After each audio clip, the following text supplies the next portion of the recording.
What's up, guys? This is the Kentucky Postgame Show. I'm Fletch. We're with Mario, and Malik is out tonight.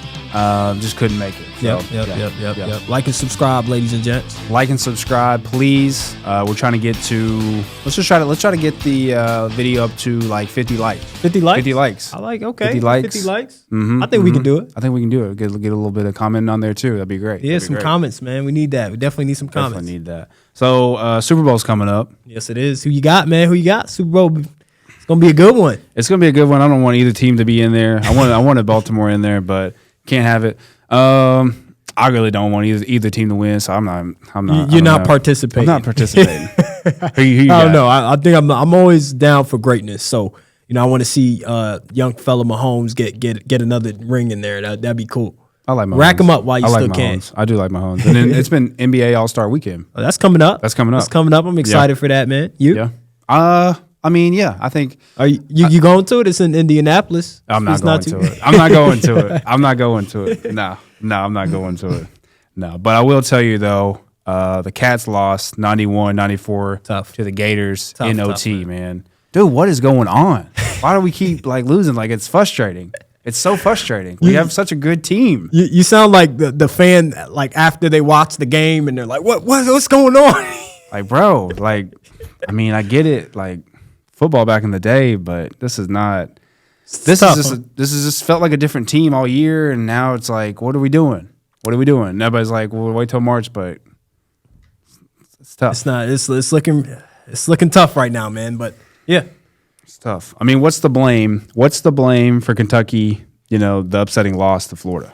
A lot of things. A lot of people have different opinions on the game. I would say the main thing right now I would say is injuries. You got to be able to get healthy, and that comes with good and bad. Fletch, you got, of course, the good side of it. It gives opportunity for other guys to step up and play their game. Right. I think the other good side of it is also you're getting to see what guys are actually capable of. We're seeing what Reed Sheppard can do, at full capacity playing. I don't think he stepped out the game one time this last game. He played all 45 minutes. So you're seeing what guys can really do on a full spectrum.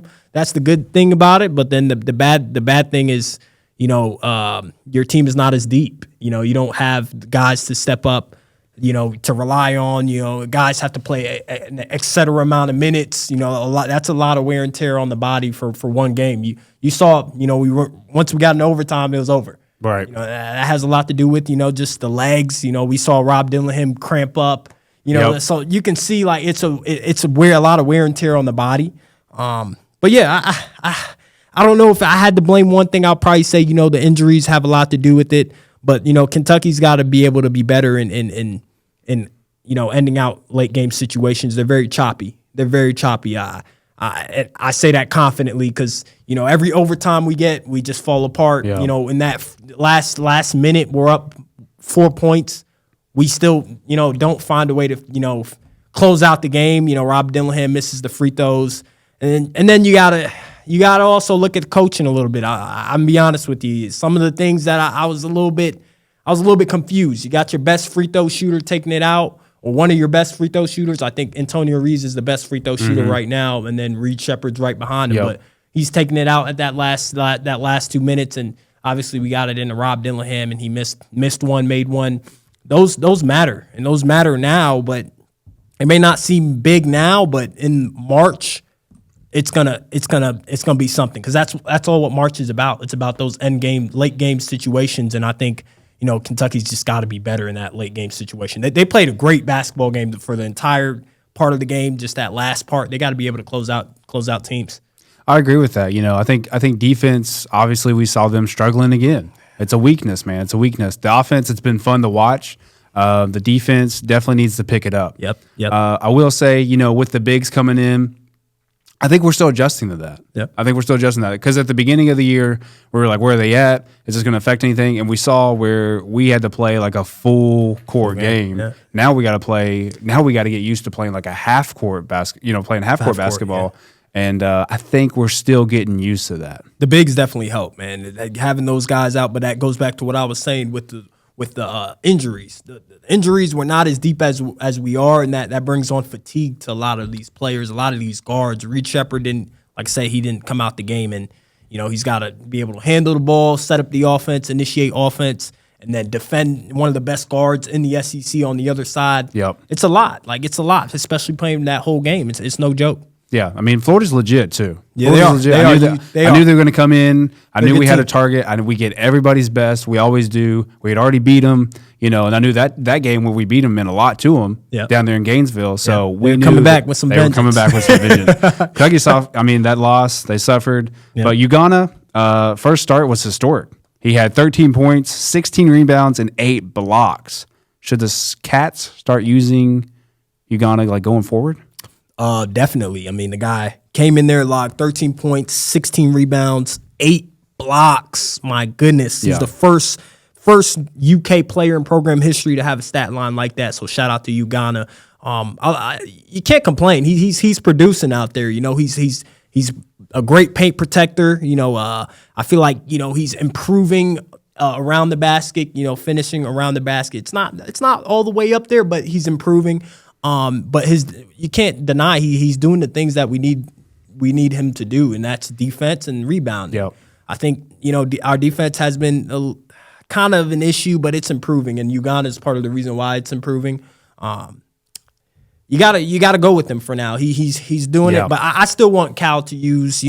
I still think he should utilize the other bigs, Aaron Bradshaw and definitely Big Z. You definitely got to find some time for those guys. But that, like I said, that's the challenge of having such a deep team. Yeah. Who's a player that Ugonna remind you of? That's a good question, man. I want to say past Kentucky players. I'll give you an overall comparison. I don't know. I want to say Clint Capella, but okay. I don't know if he has.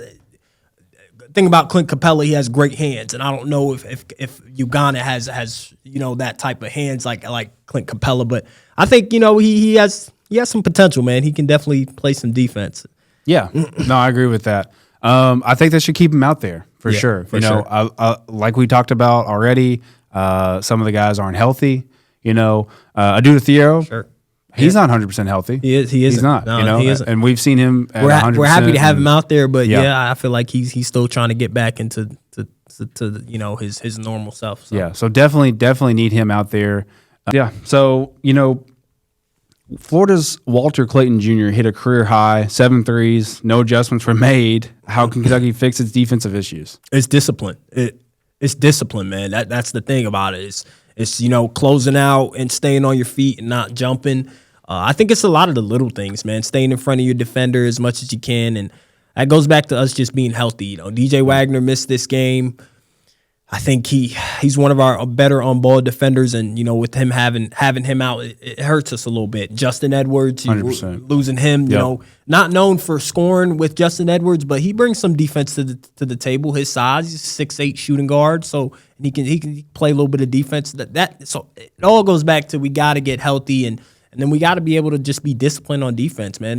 When you have on a hot team like Kentucky who likes to get out in transition and shoot a lot of threes, you're not necessarily so focused on defending. You're ready for that next 100%. Play. So I think it's just discipline. Yeah, and I agree with that. Offense affects the defense. Defense affects the offense. For sure. And obviously you see that in every game. I'm going to go back to, Aduna Thiero. Yeah. He played great when he was 100% at the beginning of the season, right?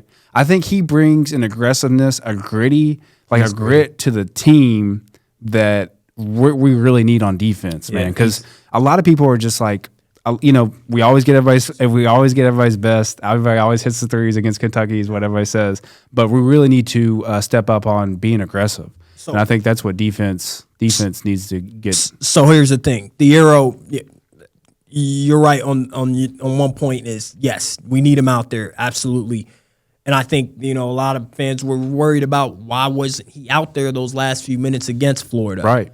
But, it's tough. That's where it goes to Cal and coaching. You wonder, who do you take out from that lineup if you put Thiero in? Do you take out Reeves? Do you take out your best scorer in Reeves? Do you take out Rob Dillingham who can, be a microwave scorer? So, like I said, it really depends, man. It's going to be tough. It's going to be tough. I think defense is something that they got to improve on. And like you said, Thiero, he's great, but we need some more defense from other guys as well. So yeah, no, I agree with that. I think that it does come down to a little bit of an attitude thing. They are having fun. They're great on offense, but yeah, they are. I think you need to change that up a little bit once you're on defense and be like, hey, let's bring that same mentality. Let's switch a character. You know what I mean? Like, absolutely. Let's play different characters on offense and defense, if that makes sense. Have you lost faith in this team? No. To get it done in March? No, it's too early. It's too early. March It's way too early, man. But here's the thing. They got to get it together very soon. That's the thing. I think this next game is probably going to be the biggest game of their season. This is a good turning point for them. If they can get a win against Tennessee, you can get the season back on track. But I don't think I'm not losing faith in these guys. They're gonna get better. They're gonna, it really depends, until March happens. When March Madness starts, that's when you put all your eggs in one basket and you see what happens. So I'm not losing faith. I'm not either. I think we still can beat any team in the country right now. Yes. We could also lose to any team in the country right now, which is the scary thing. But I think when it comes to March, I have a lot of faith in them, especially if we get past the first and second round. Yeah. For some reason, I just think those are the teams. Got to get over the hump. Yep, those are the little teams that slither in there on us that we always don't really watch out for. But I think we'll be fine in March, honestly, and I don't think anybody needs to worry about that. Too early. Too early. Cats take on Tennessee this Saturday. That's going to be 8:30 p.m. Eastern time. What is your breakdown for this matchup? This is going to be Kentucky's biggest game of the season right here. Mm-hmm. This holds some weight. You don't go and go in the rup with the same ideal that you did with Florida. You can't do that with Tennessee because they're coming off some losses as well. So they're trying to they have a statement to make as well. So it's gonna be tough, man. It's gonna be a tough battle. I think Kentucky has a chance to get their season right back on track with the win versus Tennessee. It can happen. They're a great basketball club. It's gonna be a nice star matchup between Antonio Reeves and Dalton. Neat. I think it's neat. I don't know. You just call him Dalton from Tennessee. Yeah, this is Dalton from Tennessee, man. I'm not. Let's just call him that. But star matchup. Mm-hmm. Dalton's averaging 20 points per game, and then Antonio Reeves looking like an early candidate of the SEC Player of the Year, 19 points per game. Gonna be a great matchup. Tennessee's physical. Yep. Like to get into you. They have size. They're just as deep as we are. It's gonna be a good matchup. Yeah, I agree. It's gonna be a great challenge for Kentucky to see what they do. It's a rival game. Tennessee, very, very, very good in the SEC. Yeah. So I'm interested to see how we play attitude wise against this team. Knowing that we're Kentucky, but I think I got Kentucky winning. I got Kentucky winning. I got them winning too. They're not by much. Not by much, but I think there's something about Kentucky. After they lose, they always have a bounce back game. So I'm expecting them to keep that record going. I think they're 4-0 right now after a loss. So we're expecting them to be 5-0 after losing one game. So I think they should be able to step up. You get to play in front of your home crowd. It should be a good one. Yep, I agree. Kentucky, we are not giving up on you. Please don't give up on us. So like and subscribe. We love doing this for you guys. Hit that like and subscribe button, man. Comment on it. Comment on it. Comment on it. We'll be back. Comment whatever you want. Comment about my hair too.